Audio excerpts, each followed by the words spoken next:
The movie name is Schindler's List. Let begins the movie with introduction. यह film Schindler के जीवन और Nazi शासन से यहूदियों की रक्षा के उनके प्रयासों का काल्पनिक विवरण प्रदान करती है। यह यहूदियों को यातना शिविरों में निर्वासित करने और लाखों लोगों की सामूहिक हत्या सहित होलोकॉस्ट के भयावह चित्रण को दर्शाता है। यह एक नरसंहार था जिसने यहूदियों के साथ साथ रोमा, सिंटी, विकलांग लोगों, LGBTQ+ व्यक्तियों और राजनीतिक विरोधियों सहित नाजियों द्वारा अवांछनीय माने जाने वाले अन्य समूहों को लक्षित किया था। Let's come to movie no. Schindler की सूची एक हिंदी अनुवाद। शिंडलर की सूची एक शक्तिशाली, भयावह फिल्म है जो ऑस्कर शिंडल की सच्ची कहानी बताती है, जो एक जर्मन व्यापारी है जो इतिहास के सबसे अंधेरे अध्यायों में से एक, हॉलोकॉस्ट के दौरान एक अनपेक्षित नायक बन जाता है। कहानी पोलैंड में शुरू होती है, ठीक जब नाजियों ने द्वितीय विश्व युद्ध के दौरान देश पर आक्रमण किया और उस पर कब्जा कर लिया। ऑस्कर शिंडल, नाजी पार्टी के एक चालाक और अवसरवादी सदस्य, क्राकोव में एक ही लक्ष्य के साथ पहुंचते हैं, एक भाग्य बनाना। वह नाजी अधिकारियों को रिश्वत देता है और एक कारखाना अपने नियंत्रण में ले लेता है जो जर्मन सेना के लिए तामचीनी उत्पाद बनाता है। अपने कारखाने चलाने के लिए शिंडल यहूदी श्रमिकों को नियोजित करता है, जो पोलों की तुलना में सस्ते होते हैं क्योंकि उन्हें कोई वेतन नहीं मिलता है।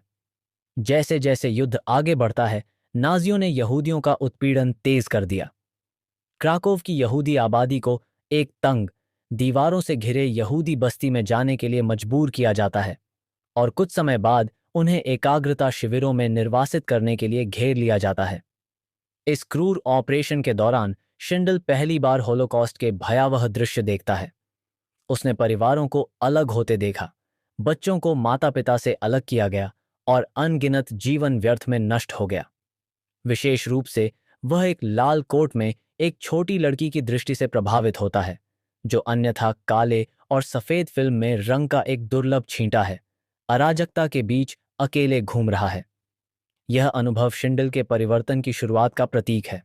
अब केवल युद्ध से लाभ उठाने के लिए संतुष्ट नहीं, वह अपने प्रभाव का उपयोग जितना संभव हो उतने यहूदियों को बचाने का फैसला करता है।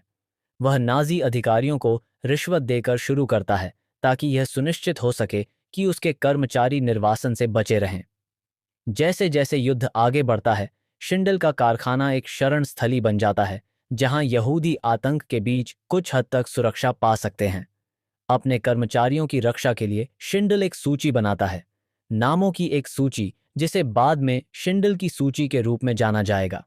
प्रत्येक नाम गैस चैम्बर से बचाए गए जीवन का प्रतिनिधित्व करता है। सूची बढ़ती जाती है क्योंकि शिंडल अपना पूरा भाग्य अधिकारियों को रिश्वत देने और अपने कारखाने को चालू रखने के लिए आपूर्ति खरीदने में खर्च कर देता है, भले ही यह अब युद्ध के प्रयास के लिए कुछ भी मूल्यवान नहीं बनाता है। कहानी का चरमोत्कर्ष तब आता है जब युद्ध का अंत निकट होता है। नाजियों ने शेष शिविरों का तरलीकरण शुरू कर दिया, किसी को भी मार दिया जो उनके अत्याचारों का गवाह हो सकता है।